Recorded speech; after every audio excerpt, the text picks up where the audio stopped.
Bom dia então a todos. É um prazer estar aqui com vocês, né? Dando uma dica sobre alguns temas relacionados ao vestibular e ao Enem. Então, nós iniciamos nossas dicas falando a respeito de variedades linguísticas. Como essas variedades, elas costumam aparecer nas provas.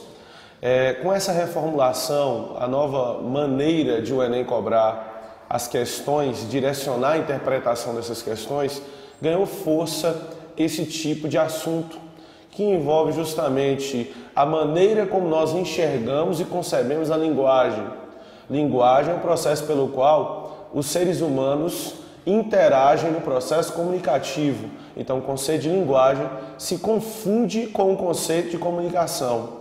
Então, para a linguagem, o que vale é o emissor da linguagem fazer-se entendido e o receptor da mensagem compreender o que foi produzido pelo emissor. Então tem que haver uma interação humana nesse sentido de comunicação.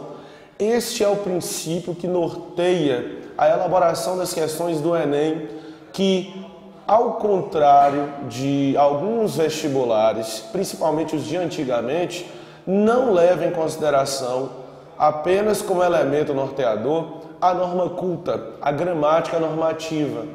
Os estudantes de outrora tiveram de estudar e se adequar ao nível gramatical, normativo, para que se dessem bem, se saíssem bem nos vestibulares.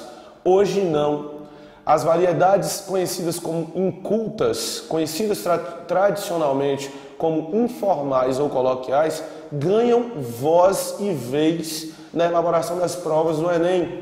É por isso que nós vamos ver questões em que tenta-se imitar a forma como o cidadão comum se expressa e o entendimento disso é cobrado na questão. Nós vamos ter letras de música, nós vamos ter fragmentos de texto, principalmente narrativos, cobrando essa relação do candidato para que ele saiba compreender qual o processo linguístico, o fato linguístico que está acontecendo naquele momento.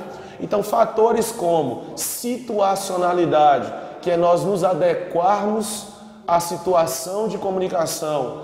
Você não fala da mesma forma dos seus amigos, com os seus amigos, da forma como você falaria no trabalho. Você tratando um cliente que você não conhece é uma coisa. Você tratando um amigo, um conhecido, um familiar é outra. Não é? Então você adequa o nível da fala a um determinado tipo de situação. E isso já apareceu em questões do Enem.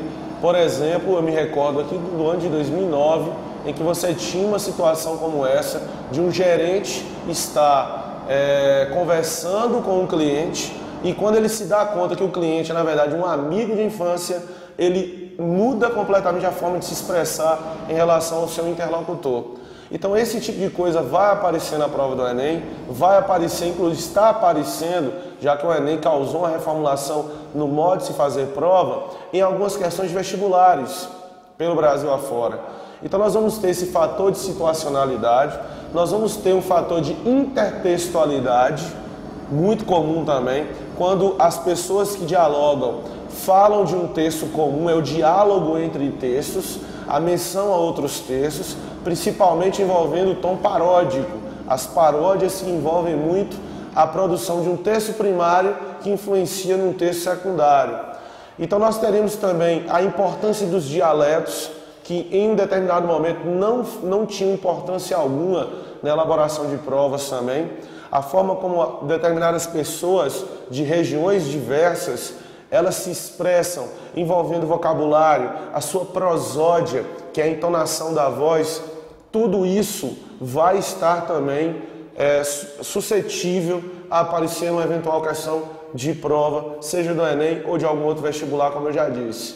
Então, fatores de regionalismo, dialetos, gírias, jargões com a linguagem técnica das profissões, nós temos registros desde a reformulação do Enem, uma importância maior do Enem, de estarem presentes na prova, e é interessante que o candidato conheça cada uma dessas variedades, caso ele queira alcançar sucesso nas provas. Então fica essa primeira dica para que você saiba, é óbvio, eu tenho que ter uma referência, professor. Eu tenho que ter uma referência quando eu quero diferenciar a linguagem formal das outras variedades informais. Então é preciso que eu saiba primordialmente as regras de linguagem formal para que eu compreenda como as variedades ditas incultas, informais, estejam se relacionando com isso. Então não há para onde você fugir, não há como você imaginar, eu não vou estudar gramática e isso vai fazer com que eu não saia bem na prova do Enem. Não é bem assim. Conhecer as regras básicas de gramática, a metalinguagem normativa, vai te auxiliar a entender e a investigar como essas variantes coloquiais, informais, incultas, elas se estabelecem no nosso meio, ok? Então fica aqui a dica sobre variedades linguísticas, fica também uma dica de investigação para que vocês leiam sobre o trabalho de alguns autores como o professor já morto Napoleão Mendes de Almeida, a opinião de professores como Evanildo Bechara, que é autor de uma das principais gramáticas que nós temos hoje. Fica também a dica sobre a leitura de Preconceito Linguístico de um autor, um doutor linguista conhecido como Marcos Banho, que é outro também especialista na área, que vai fazer com que você abra seu universo de entendimento sobre este assunto. Fica aqui a dica sobre variedade linguística. Um abraço.